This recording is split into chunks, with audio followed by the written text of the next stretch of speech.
Oke, baik. Bismillahirrahmanirrahim. Assalamualaikum warahmatullahi wabarakatuh. Perkenalkan, nama saya Zilham Prayoga, NPM 25001032.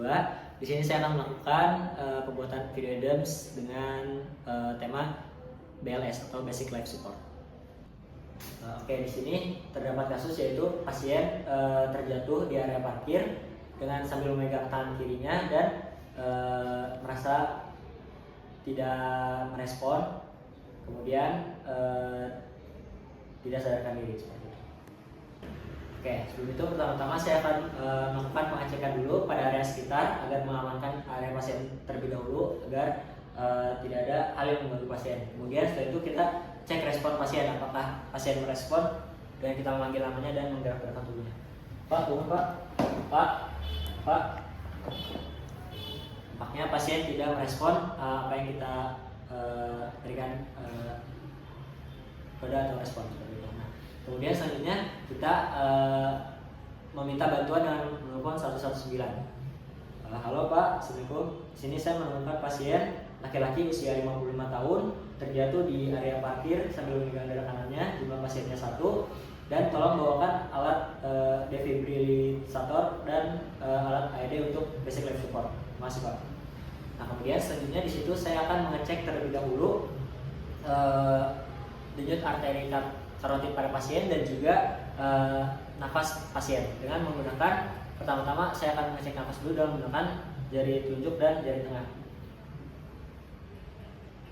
Oke, kemudian setelah itu saya akan mengecek arteri karotid pasien atau denyut arteri karotid pasien menggunakan dua tangan saya.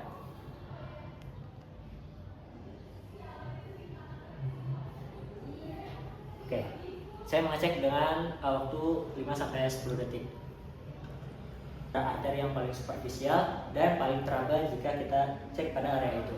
Nah, kemudian kenapa kita hanya boleh melakukan maksimal 10 detik? Karena agar tidak menekan lebih pada arteri karotid pasien dan tidak memperlama pertolongan pertama pada pasien. Dan di sini saya telah mengevaluasi, ternyata pada nafas pasien itu nafasnya irregular atau tidak teratur, dan juga kemudian untuk denyut arteri karotidnya saya tidak yakin ada denyut arteri karotid. Maka setelah itu saya akan melakukan CPR seperti itu. Pertama-tama saya akan memposisikan pasien terlebih dahulu di bagian yang datar dan juga keras. Kemudian setelah itu saya akan memposisikan diri saya sebagai pemeriksa, yaitu menempatkan di samping pasien yang sejajar dengan bahu pasien dan meletakkan kedua telapak tangan saya dengan cara mengunci seperti ini di area tengah sternum pasien seperti itu. Kemudian setelah itu letakkan tumpuan badan kita atau titik beratkan badan kita pada area telapak tangan kita. Setelah itu lakukan dengan 30 kali per menit. 1, 2, 3, 4, 5, 6, 7, 8, 9, 30. Nah, setelah itu kemudian setelah kita melakukan CPR, selanjutnya kita akan, nah, kenapa kita harus melakukannya hanya dengan jarak 5-6 cm saja? Karena jika terlalu dalam itu akan takutnya nanti akan merusak organ pasien dan bisa menimbulkan cedera seperti itu. Nah, setelah kita melakukan CPR, selanjutnya kita akan melakukan pembukaan jalan ventilasi atau pembukaan nafas pada pasien seperti itu. Pertama-tama kita melakukannya dengan cara memegang kepalanya seperti ini, kemudian akan ditarik ke atas bagian kepala pada pasien seperti ini. Setelah itu kita buka bagian di bawah pasien seperti ini, dan setelah itu berikan pernapasan dengan jumlah sekitar 8 kali per menit. Kita berikan.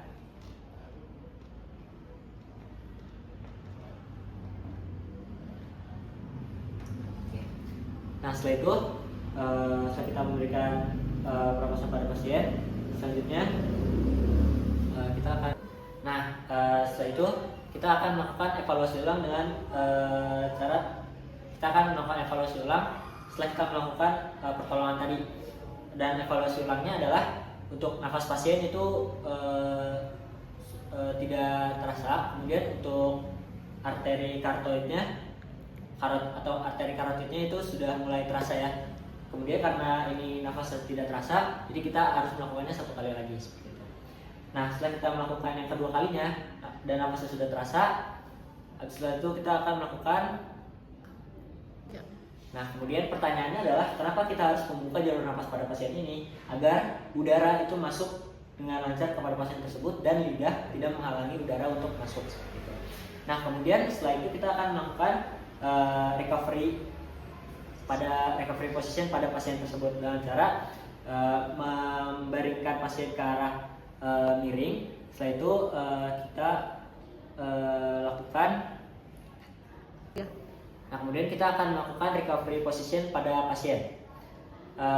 Pertama saya akan melakukan atau memposisikan korban ke arah miring, kemudian lengan korban yang di dekat dengan saya membentuk sudut 90 derajat terhadap tubuhnya. Kemudian saya sambil tangan korban itu yang jauh untuk menempatkan punggung tangannya pada pipi korban. Setelah itu saya menekuk lutut korban yang jauh dengan saya, dan juga setelah itu saya memiringkan kepala sedikit ke belakang agar jalan nafas tetap terbuka, dan mulut korban saya arahkan menghadap ke bawah untuk mencegah aspirasi seperti itu. Dan kemudian pertanyaannya adalah jika ada nadi saja, kenapa hanya melakukan pemeriksaan pada nafas gitu? Karena tadi kan nadinya sudah ditemukan dan sudah teraba ya, jadi tidak perlu untuk melakukan CPR kembali seperti itu, jadi hanya nafas saja. Dan juga kenapa kita harus melakukan recovery position pada pasien agar pasien bisa melakukan pemulihan dengan nyaman dan aman.